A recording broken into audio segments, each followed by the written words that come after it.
Okay, mate. So we're going to talk about changing the alternator belt and then also changing the tensioner. So if you're changing the tensioner, you need to get some just normal L-shaped hex bits. I bought this from Home Bargains, so you may want to take a look. And then I had to get a little bit of a tubing just for it to fit on and act like a breaker bar. But we'll do with changing the belt first, right? So what you're going to need is one of these serpentine belt remover tools, because it's very flat. And then boom, you got a 30, if you put a 13mm nut on it. So in the forum where you see I've got my swan neck on, that's where this goes, right? Now the easiest way to do it is trying to get it from the top up here. It's too hard, right? So the thing to do is jack up the car, take off the tyre, and then you can get it from underneath, right? And you have to, so if you picture the car now on jacks, you can pull backwards and it will release the tension. And what I do with a bungee cord, wait one second.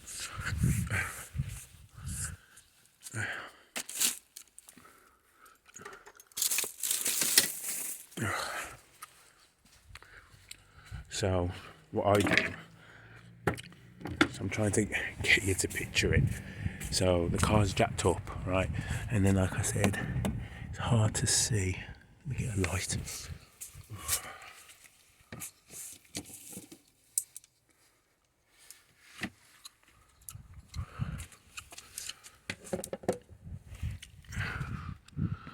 Right, but where is it? Can you see just there in the bottom right corner, that nut, that little hex nut right there, right? If you jack the car up, take off the wheel, it's easier to get from underneath by using this tool.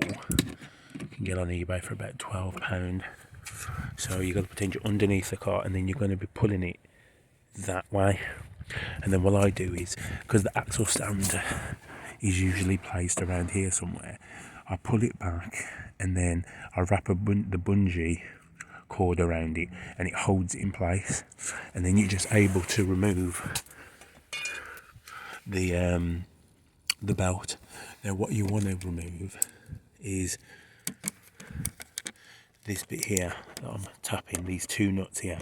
Take that off, right? It just makes it easier. It's literally probably about 10 Newton meters tight. Crack that off, take out the two screws, right? And then obviously you can see the full belt. But literally, like, yeah, all it is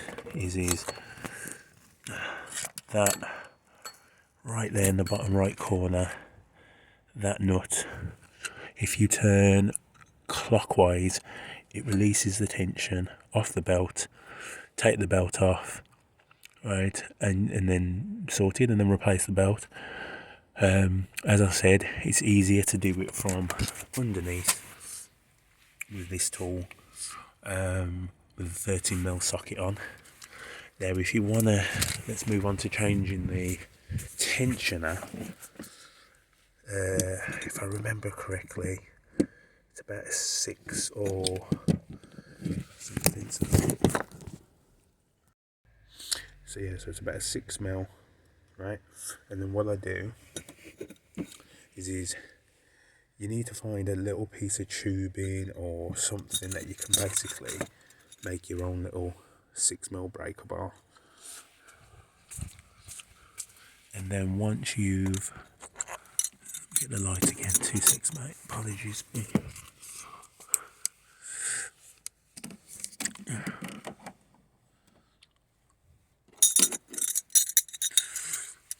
So like I said, so that's the tensioner there, that sort of cream face sort of thing, right there to my right there, just below the green tape, right? Obviously now you've taken off the belt, and then literally you put this in and you just crack it off. If I remember, Yeah, I'm just trying to think, was there anything different? Yeah, no, I'm 90% certain that's all it is. But obviously you need thin spacing going down. So this is kind of what you need width-wise. This is the only thing that will fit. Obviously remove your air filter box and everything out your way, but this is the kind of only thing that will fit in that space.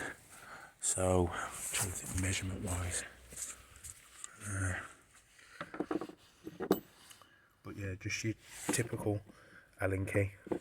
But you need to have something that will act as a breaker bar, because to try crack it off just with this small in your hand, I couldn't do it myself personally.